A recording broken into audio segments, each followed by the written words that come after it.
मेरा नाम ललिता परमेश्वर पाटोले है। मैं नासिक महाराष्ट्र से हूँ। मेरा मोबाइल नंबर ये है। बाबा मेरे पति आर्मी से रिटायर हैं। वे अब रिक्शा चलाते हैं और पढ़ाई भी करते हैं। 2023 को नासिक में कथा चल रही थी जब दादा बाबू भूसे ने उस पवित्र कथा का लाभ हमको दिया था। हम लोग नासिक के उस पवित्र कथा को सुन रहे थे। मेरे पति आपको नहीं मानते थे, ना मेरे पति आपको जानते थे ना मानते थे। गुरुदेव उनका विश्वास नहीं था क्योंकि मिलिट्री में सर्विस करते थे। जैसी सोच थी वैसे अनुकूल वो रहेगा। मैंने अपने पति से कहा आप भले कथा सुनने मत जाओ, मुझे पंडाल के बाहर छोड़कर आ जाओ। मेरे पति मुझे पंडाल के बाहर छोड़ने आते थे, चले जाते थे। तब वो तीसरे दिन पंडाल में भीड़ के वजह से रुक गए। उन्होंने कहा भीड़ ज़्यादा है, वापस लेने कैसे आऊँगा? तो उन्होंने गाड़ी खड़ी कर तीसरे दिन की कथा में पंडाल में ही रुक गए। पंडाल में रुके। उस दिन धूलिया से एक औरत पैदल आई थी। उसे देखकर मेरे पति के आंखों में आंसू आए। बाबा सबकी सुनता है। उसने उस स्त्री से पूछा तुम पैदल चलकर धूलिया से नासिक आई हो, तुम्हें बाबा ने क्या दिया? उस महिला ने कहा मैंने जो मांगा था मेरे भोलेनाथ ने दे दिया, इसलिए मैं पैदल चलकर नासिक तक आई हूँ। नासिक तक आई हूँ।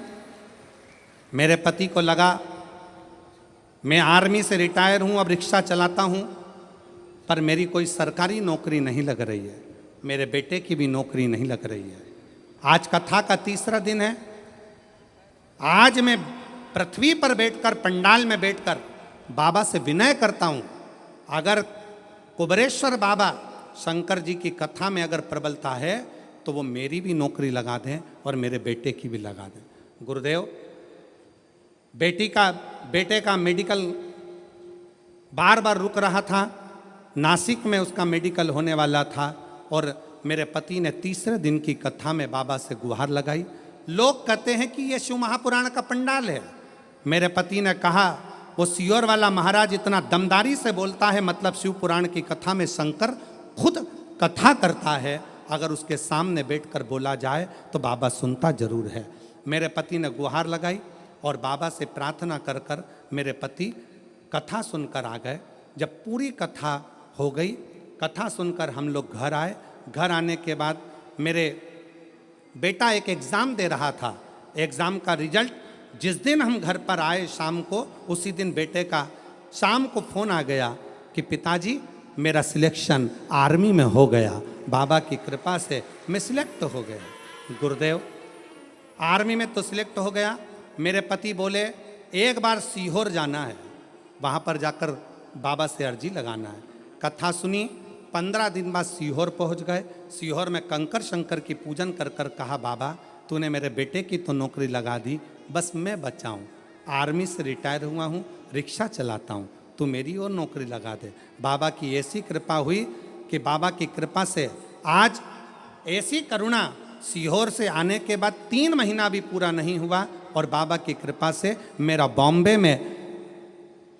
बॉम्बे के अंदर मेरा सिलेक्शन जेल के प्रहरी के रूप में हो गया और मैं बाबा को यहाँ प्रणाम करने के लिए आया हूँ। मेरे बेटे की भी फ़ोटो लगा रहा हूँ और मेरी भी फ़ोटो लगा रहा हूँ, दोनों की लगा रहा हूँ। अब बेटे की फ़ोटो देखो जिसका मिलिट्री में हुआ और जेल प्रहरी के रूप में जिनका हुआ रिक्शा चलाते चलाते, उनकी भी फ़ोटो उन्होंने खुद की लगाई। एक बार जोरदार ताली बजाकर साथ